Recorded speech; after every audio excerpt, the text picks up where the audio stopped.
اعوذ باللہ من الشیطان الرجیم، بسم اللہ الرحمن الرحیم۔ امام محمد باقر علیہ السلام نے فرمایا کہ جس کو بھی ہمارے ساتھ ہونے والے ظلم و ستم اور برے سلوک کا کوئی علم نہیں ہے اور وہ نہیں جانتا کہ انہوں نے ہمارے ساتھ کیا کیا اور انہوں نے ہمارے حق کو کیسے چھینا، تو وہ ان ظالموں کے ساتھ شریک ہوگا۔ عقاب الاعمال، شیخ صدوق، صفحہ نمبر 18-19، حدیث نمبر 19۔ عزیزان محترم، آپ خود جا کر دیکھیں کہ رسول اللہ کی بیٹی کس وجہ سے 18 سال کی عمر میں شہید ہوئیں، اور نہ صرف شہید ہوئیں بلکہ سارے بال سفید ہو گئے تھے۔ امت مسلمہ کے لیے یہ کوشچن مارک ہے کہ 18 سال کی ایک جوان عورت کے بال کیسے سفید ہو گئے، پسلیاں کیسے ٹوٹ گئیں، اس کے پیٹ میں شکم میں بچہ کیسے مار ڈالا گیا۔ یہ سب رسول اللہ کا کلمہ پڑھنے کی وجہ سے ہمارا فرض بنتا ہے کہ ہم خود جا کر دیکھیں، کھنگالیں اور ڈھونڈیں۔ اگر ہم نام لیتے ہیں تو لوگ اعتراض کرتے ہیں، جھگڑے ہوتے ہیں، فساد ہوتے ہیں، لیکن جب انسان خود حق کو ڈھونڈتا ہے اور تلاش کرتا ہے تو اسے پتہ چلتا ہے کہ وہ کس گمراہی میں جی رہا تھا اور وہ کن لوگوں کو سلام اللہ علیہا مان رہا تھا، کہ رسول اللہ کی بیٹی نے جن کا سلام کا جواب دینا بھی منظور نہیں سمجھا، اور جسے رسول اللہ کی بیٹی جواب نہ دے سلام کا، اس کا مطلب کہ اس سے رسول کی بیٹی ناراض ہے۔ اور رسول اللہ کی حدیث ہے صلی اللہ علیہ وسلم کی کہ جس نے فاطمہ کو ناراض کیا اس نے مجھے ناراض کیا، جس نے مجھے ناراض کیا اس نے خدا کو ناراض کیا، جس نے خدا کو ناراض کیا وہ کافر ہے۔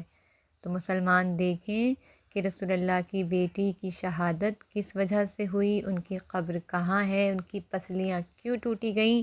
اچھا چلو مانا کہ شہید ہو گئیں، تو بال کیسے سفید ہو گئے 18 سال کی لڑکی کے؟ بہت بڑا یہ سوال ہے، ورنہ آج انسان یہ کہہ دے گا کہ شہید عمر تھی، کوئی بات نہیں ہے، جوان جوان مر رہے ہیں، بچے بچے مر رہے ہیں، لیکن سوال میرا یہ ہے کہ 18 سال کی عمر میں بال سفید کیسے ہو گئے؟ اور جسے وہاں کا یقین نہ آئے تو کربلا میں دیکھ لی کہ شہزادی فاطمہ زہرا سلام اللہ علیہا کی پوتی امام حسین کی بیٹی بی بی سکینہ کے 4 سال کی عمر میں سارے بال سفید ہو گئے تھے۔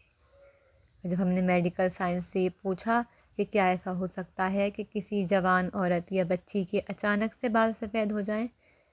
تو میڈیکل سائنس نے یہی کہا کہ ہاں ہو سکتا ہے، لیکن جب انسان کے دل پہ کوئی ایسا صدمہ پڑے کہ وہ اسے برداشت نہ کر پائے۔ جب ہم نے دیکھا کہ رسول اللہ کی بیٹی اپنے بابا کی دی ہوئی سند کو جا کے دربار میں پیش کرتی ہیں صحابیوں کے درمیان کہ دیکھو یہ باغ فدق میرا ہے، تو نہ صرف یہ کہ ان سے بیٹھنے کو کہا جاتا، ان سے کہا جاتا کہ آپ دختر رسول ہیں، گھر میں بیٹھیے، ہمیں حکم دے دیا ہوتا ہم آ جاتے، نہیں، ان کی وہ سند کو پارا پارا آنکھوں کے سامنے ریزہ ریزہ ٹکڑے ٹکڑے کر کے ہوا میں اڑا دیا گیا۔ اتنا صدمہ ہوا، کیونکہ ابھی رسول اللہ کو گئے ہوئے زیادہ دن نہیں ہوئے تھے، اتنا صدمہ ہوا رسول کی بیٹی پر اپنے بابا کی اس بے احترامی کو دیکھ کر کے سارے بال اچانک سے سفید ہو گئے دختر رسول کے۔ بتائیے ہم رسول اللہ کو کیا منہ دکھائیں گے؟ ابھی 75 دن یا 95 دن بھی رسول اللہ کو دنیا سے گئے ہوئے نہیں ہوئے تھے کہ ان کی بیٹی پر اتنے مظالم، اتنے ظلم اٹھائے گئے کہ رسول اللہ کی بیٹی یہ مرثیہ پڑھتے ہوئے دنیا سے گئیں کہ سبت علیہ مصائب لو انہا سبت علی الایام سرنا لیالیا۔ آپ کو میری کسی بھی بات پر یقین نہ آئے تو اب تو سوشل میڈیا کا دور ہے، حق آشکار ہو چکا ہے، آپ کتابیں کھنگالیں۔